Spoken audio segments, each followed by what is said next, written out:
L'Alliance internationale de femmes avocates de la République démocratique du Congo est un réseau de femmes qui se trouve dans 53 pays du monde. Cette structure se fixe pour objectif principal de mener des plaidoyers pour des cas de violences basées sur le genre. Lors de cette conférence inaugurale, plusieurs sujets ont été débattus et répartis en différents panels, entre autres la femme avocate face aux défis de la nouvelle technologie, de l'information et de la communication, état des lieux des violences faites aux femmes, tel que repris dans le thème central de cette activité, axée sur la femme avocate face aux défis de sa profession. Maître Joël Mbamba Kona, présidente de l'AIFA RDC, est revenue sur les grandes lignes de cette cérémonie, mais aussi les objectifs poursuivis par cette ASBEL.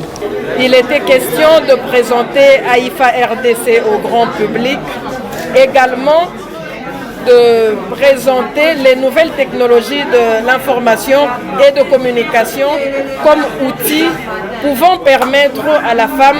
de se mettre en valeur et de renforcer ses capacités personnelles intellectuelles afin de mieux servir la nation et de bien défendre les clients qu'elle est appelée à défendre. C'est d'ailleurs l'un des objectifs de notre association,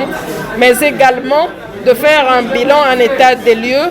de la violence, des cas de violence ici en RDC. Présent à cette activité inaugurale, le président du Forum national de la jeunesse congolaise, Patrick Katengo Mafo,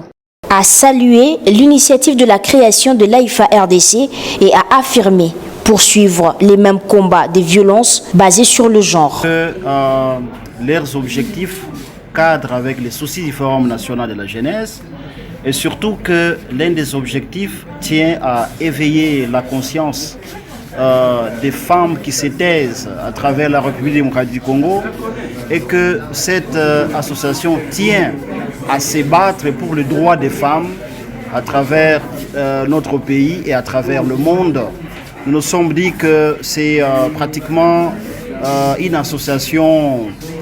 avec laquelle nous devons tisser des relations basées sur le leadership afin de pouvoir éveiller surtout la jeune fille qui ignore son rôle qu'elle doit jouer dans ce pays. Portant d'une touche particulière à cette activité, le bâtonnier national Tarsis Matadiwamba a encouragé ces femmes à beaucoup lire les textes et lois qui organisent les barreaux congolais. Je ne vous apprends rien, cher maître Olaine, en vous disant que il n'y a pas longtemps que les femmes sont devenues juges, sont devenues avocates. En termes d'encouragement, je vous demande de lire, je vous demande de rester ce que vous êtes, en vous demandant toujours qui est premier de l'œuf et de la poule. Cette activité riche en connaissances a connu la participation de différentes personnalités du secteur de la justice en République démocratique du Congo, dont les bâtonniers près la cour d'appel de Kinshasa Matete, Koko Kayode Misamo et bien d'autres. Notons par ailleurs que l'AIFA RDC est représentée sur toute l'étendue du territoire national, répartie en 4 sous-régions.